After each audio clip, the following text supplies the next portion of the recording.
Autism spectrum डिसऑर्डरच्या मुलामध्ये टेस्टबाबत किंवा खाण्याबाबत कोणते इश्यूज असू शकतात? तर ASDच्या पेशंटमध्ये हायपर सेन्सिटिव्हिटी असू शकते किंवा हायपोसेन्सिटिव्हिटी असू शकते. म्हणजे हायपर सेन्सिटिव्हिटी जर असतील मुलं खाण्याच्या बाबतीत, तर त्यांना तिखट असेल, मीठ असेल, आंबट असेल, गोड असेल, तर त्याच्यामध्ये त्यांना घृणा पैदा होते, त्यांना ते आवडत नाही असं पण असतं.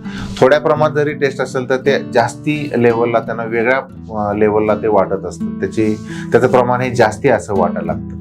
त्यांना वेगवेगळे पदार्थ अजिबात आवडत नाही, तोच पदार्थ पाहिजे, तशाच लेवलला पाहिजे, तोच पाहिजे, तसाच पाहिजे अशी त्यांची डिमांड असते. त्यांच्यामध्ये जेवणामध्ये किंवा खाण्यामध्ये बदल अजिबात त्यांना नको असतो. नवीन प्रकारचं जरी खाणं दिलं त्यांना तरी ते नको म्हणतात. मसालेदार पदार्थ असतील, तिखट पदार्थ असतील तर युजली ते अवॉइड करतात. या गोष्टींना त्यांचा नकारच असतो.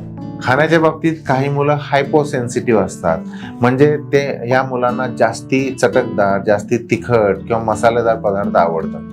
त्यांना जेवणातला जो टेस्ट आहे त्यातला फरक पण जास्ती कळत नाही.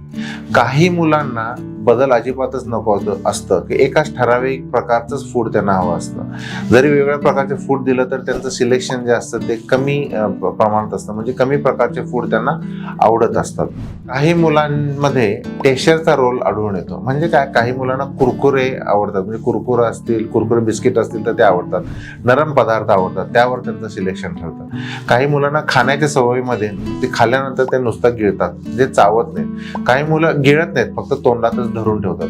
म्हणजे अशा तऱ्हेने त्यांच्यामध्ये खाण्यामध्ये जे इश्यूज आहेत हे ऑटिझम स्पेक्ट्रम डिसऑर्डरच्या मुलामध्ये वेगळ्या प्रकारे दिसून येतं. तर अशा मुलांना सेन्सरी इंटिग्रेशन थेरपी लागू शकते.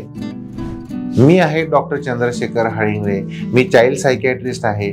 ऑटिझम स्पेक्ट्रम डिसऑर्डर बद्दल अधिक माहितीसाठी तुम्ही आमचे चॅनल निर्मल हॉस्पिटलला सबस्क्राईब करा, लाईक करा, फॉलो करा, यूट्यूब, इंस्टाग्राम आणि फेसबुकच्या माध्यमातून.